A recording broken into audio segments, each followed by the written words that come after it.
And I'm joined now with the best people to learn about the issues that impact Pembrokeshire on a daily basis. You'll recognise one of the voices and faces if you're watching this on either our Facebook, our Twitter, or YouTube. Welcome back, Jessie. Thank you, Tom. Good morning. Good morning. And we've got someone new joining us because there is a session happening this afternoon. Good morning, Rachel Kelway-Lewis. Hello. Hi, how are you doing? I'm very well, thank you. Welcome to you both to the breakfast show. And so, Jessie, we talked. Was it last week? I think it was where we talked about Together for Change and Ideas Unlimited. Very quickly, for those that might have missed that and haven't had a chance to catch up on it yet. Together for Change, Ideas Unlimited. What is it, and what are you trying to achieve?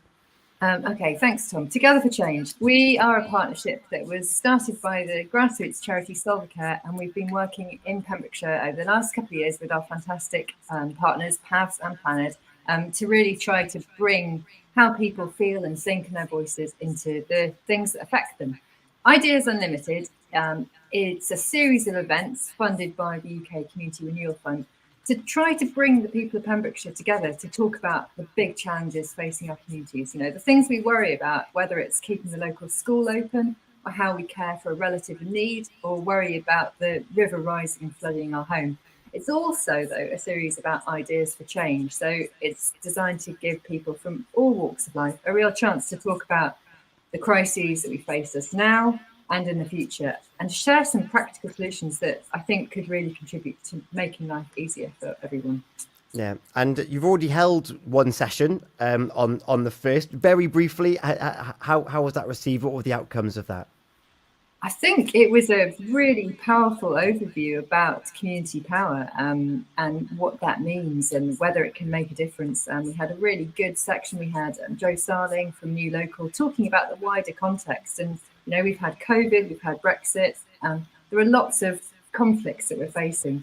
And then the local perspective from Elaine Lawton and Sue Leonard. And I think people really felt that it animated their ideas and a good opportunity to share some thinking. But just the start, Tom.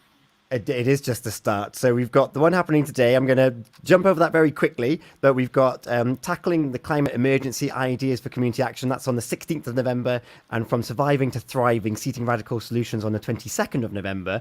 And then on the 8th of December, an in-person event at Haverhub, Community Power and the Wellbeing Economy. But in order to get there, we have to go through every stepping stone. And today at 4:30, we've got My Home, My Haven. Rachel, I'm going to bring you in at this point. What is the premise behind My Home, My Haven? Yeah, so My Home, My Haven is about those interconnected factors that home is more than just the unit we reside in, but it's our sense of community, our sense of place, and our sense of belonging. So we're going to be looking at some of those issues, the really big challenges that we're facing in rural Wales, like the housing crisis, for example, and trying to bring some solutions together and look at what other communities are doing and what we could be doing more of collectively to try and support our communities in finding those solutions for themselves. Yeah, because I suppose the term community, we're as individuals, we might think that, no, I'm by myself and I don't necessarily interact with other people. But actually, our community is our home, it's our family, it's our street, it's our neighbourhood, it's our region, it's our area, it's our county. And we're all interconnected through these different boundaries. And the idea of community, well, a lot of people probably said that it's been lost through technology, but it's still very present, isn't it? Certainly, and I think research within the county has shown that connection is the most important thing for our well-being. So we need to be looking at how we strengthen that and continue using and harnessing that power to support our community well-being overall. And that's things like sense of mutual aid, those informal paper rounds we see throughout neighbourhoods. It's the events, the luncheon clubs, the coffee mornings that help keep our communities connected and prevent that sense of isolation that we can see within our older generations. Yeah, you mentioned isolation there. I've been to conferences with the campaign to end loneliness. The impact of loneliness and that isolation is well, it's massive. It's quite hard to quantify. Just the impact of not seeing your friends or neighbours on a daily basis can really have on your physical and mental health. It's remarkable. Carry on. Sorry. Yeah, I was just going to say that, you know, the impact of the housing crisis is going to be significant upon that sense of isolation. If you're living in a community where you no longer know your neighbours and their holiday lets or second homes, that really does have an impact on our communities. And I think it's something we forget about often. We talk about the cost of housing and what that's doing to our younger generations, but what about what that's doing to our older generations also? If they can't ask a neighbour for help or don't know them anymore, then that's going to really have an impact on their well-being too. Yeah. So, what are some of the challenges that you've identified before even My Home, My Haven? What are some of the challenges that you expect to hear today and throughout the courses of these talks? I think some of the challenges in terms of housing, we understand that the house prices are inflated within our rural communities, property selling for above the asking price, but also the wider impact that has upon the community in terms of language, culture, that sense of mutual aid, and also the interconnected factors then in terms of lack of available long-term, well-paid employment and transport is also a really big challenge that we are facing. If people are having to move away, perhaps to Haverfordwest, for example, because that's where affordable property is and also job opportunities, but then the public transport means that they can't come back to their communities, their families, they can't create that sense of support that they'd like to. So that all those factors are really, really connected. And I think we're going to hear a lot of that today and hopefully find some solutions or at least brainstorm some together. Yeah, because we end up with some social mobility model. You mentioned Haverfordwest there, but on an even more extreme scale, we've got people leaving the area completely to try and find employment and improve those transport links and start a family. I'm very interested as to what some of these solutions are. Do you have some that in the back of your mind through your experience and research, do you think, oh, if we implement these small changes, this could have an impact? I think I'll just talk about one example being the Community Land Trust in Solva, where they're looking to build like 18 affordable properties for social rent, and they'll be allocated to those with a local connection.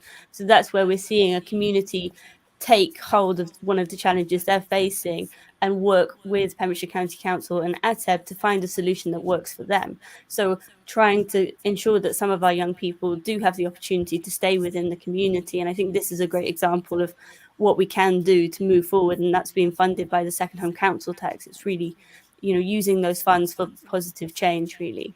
Yeah, and then to flip this on its coin, like to flip the coin over, why is it important to keep these communities where they are?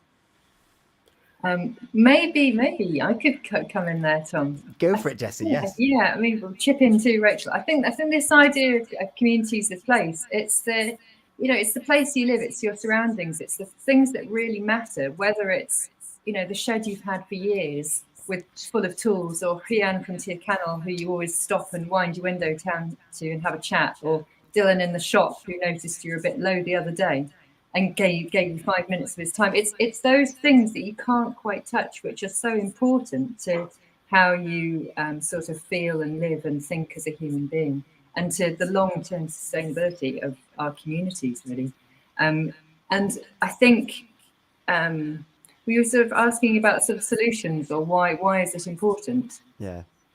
I think kind of in terms of the solutions, a small amount of funding for good initiatives can make a really big difference. And I think this is something that Rachel would echo too, that if you give some money to communities and grassroots organisations, it can make a big difference. Working together, this idea that you're actually stronger, it's an old idea, that you're stronger together, sharing some good ideas and experience.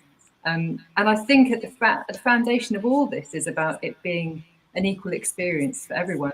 Rachel mentioned age, but there's gender, where you live, your postcode.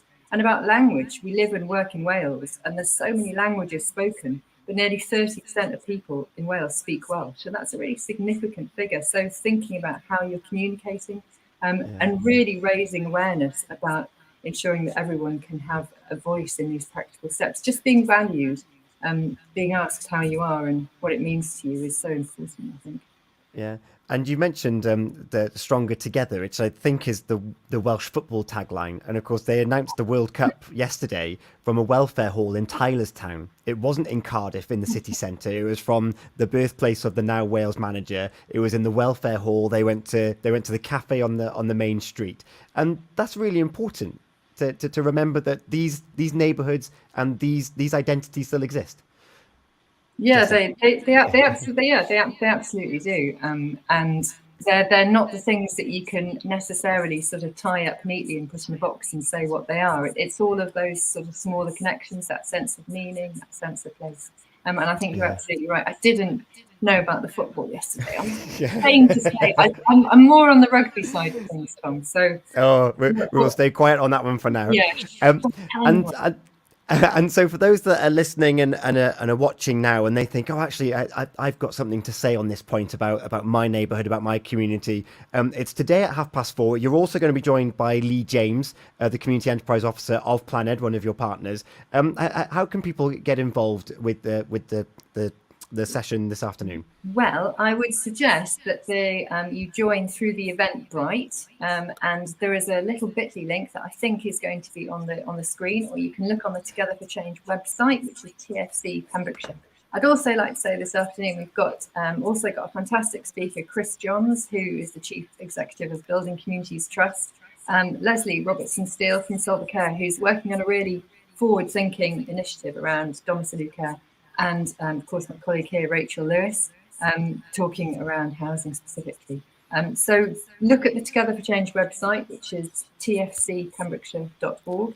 I'm going to put that in the comments under this video now, once we're finished, so people can click straight through to it and sign up to all the other sessions that I listed out earlier on as well. But for this morning, thank you so much, Jessie, for joining us again. Rachel, lovely to have you on and for you to share your experience as ahead of this session, which is brilliant. And how long do these sessions last? Do people think, I'd like to do that, but how long is it? It's 2 whole hours, but it will pass in the flash of an eye. There's the presentations and then the opportunities for some breakout rooms where people can really share their thoughts and views. Fantastic voices from the communities being heard by community organisations. It feels right. It feels how it should be. Thank you so much, Jessie and Rachel, for joining us here this morning. That link is going to be available on our Facebook. I'm going to share it underneath the video that we're broadcasting right now. And hopefully we'll have an opportunity to catch up again soon, because as you said, we've still got some more blocks to go as well. Yeah, great. Thanks ever so much, Tom. Thank you to you both.